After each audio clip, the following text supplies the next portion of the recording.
Today we'll be discussing a very interesting topic, and a topic that most people don't like to discuss. It's like a very silent pandemic in our society. I want us to discuss the issue of women, sex, and shame. Why really are women shamed when it comes to our body? Why are we shamed for having sex when men and women have sexual intercourse? And let's say in the case of maybe a young lady who is yet to be married having sex with another young man who is unmarried, their sexual intercourse comes to limelight and it's being discussed. Why is it that it is the woman who would be shamed for an act that both the man and the woman committed? Why is it that the woman usually take the whole blame, and it seems like she has shamed her community, or she has shamed her society, or brought some form of disrespect to her family? Why do women have to take the blame on cases like this? We even have the issue of when maybe a single lady have sex with or have a sexual relationship with a married man. Why is it that whenever this issue comes to limelight, the man is given a free pass and the woman is termed the slut or the cheap person or the fornicator, or she's termed the home destroyer, the home wrecker? Why do women have to take such labels when issues like this take place? And I think that this issue of sex and shame is deeply rooted in our culture and in patriarchy. In Nigerian society and most African society, not just the African society, but in most society where patriarchy is the order of the day, you would see that the woman's body seems to be used as a symbol or as a tool of dignity for the society, which is not supposed to be so. I think that every woman should have the right to her body and decide whatever it is they want to do with their body. Whether we look at it from a religious stand, from a moral stand, from a cultural stand, I think a woman should be allowed to do with her body what she wants to do with her body. For instance, let's take a look back at let's take a dive into the scriptures. Mary Magdalene, when she met with Jesus, and then she was using her hair to wipe the feet of Jesus, and with a very expensive perfume. Look at the reaction of the disciple at the time, Judas Iscariot. Look at what he said.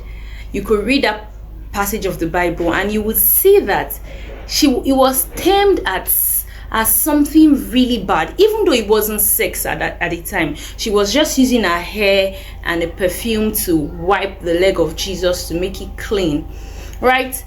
It was questioned, that act, even though it was her body, it was her hair, it was what she wanted, she was doing with it at the time, yet she was questioned. That act was seen as uncomely. Why should that be in the society? I think that should be queried, and that in every stance, a woman should have the right to decide whatever it is she wants to do with her body. Let us look at the issue of widowhood.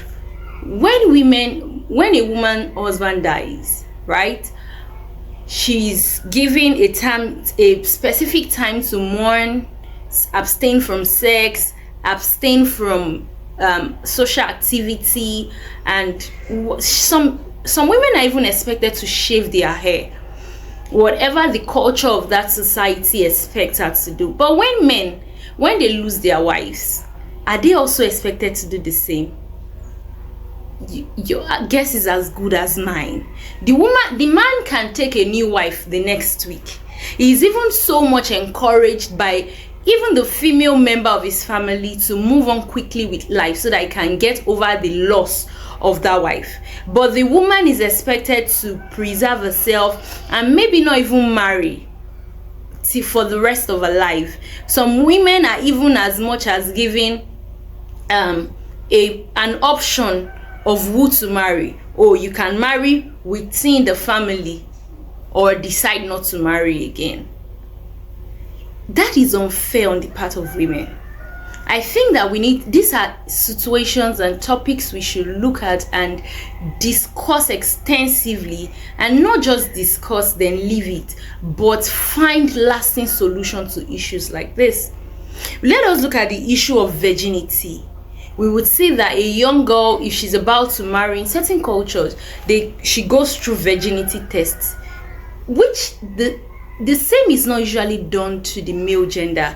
Male are actually expected nobody tests for a man's virginity when he's getting married. Nobody queries if he slept with the number of women he slept with. Nobody queries his body count. But as a matter of fact, the women body count, in fact, when you discuss with your partner and a female is bold enough to say, I have 10 body counts, she would be shamed for it.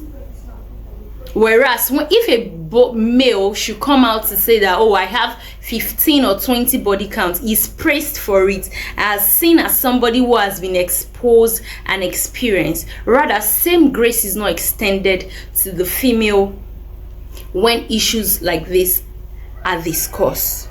Let us also look at the issue of rape. When rape occurs, a female is being raped, she's either blamed for being the reason why she was raped because she's wearing some type of clothes, or she acts in certain type of way, or she's found in certain type in a certain setting. She's usually blamed for being the victim of rape rather than being listened to and being offered the kind of help that she needs.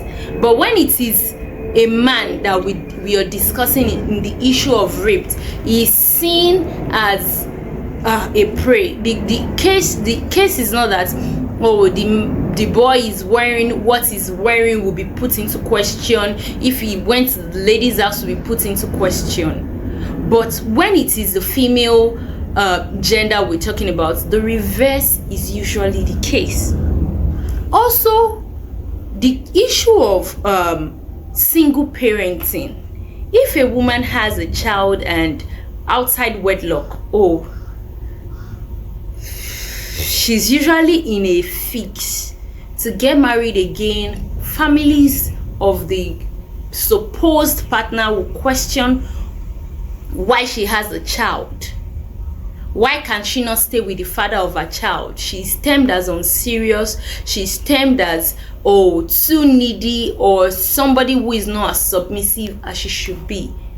My question to us this afternoon is that, should women really be shamed for sex, regardless of what the background may be, whether it be religion, whether it be widowhood, whether it be you're a single parent? Should the female gender really be blamed?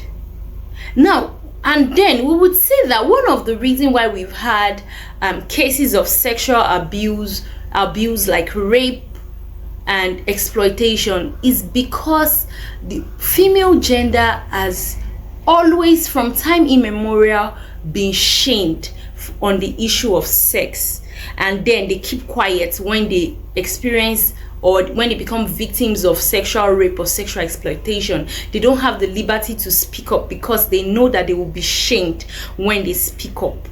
And this has been one of the reasons why negativity when it comes to sex has lingered on for as long as it has lingered in our society. The issue of rape will continue for as long as we continue to shame our women and to keep them silent.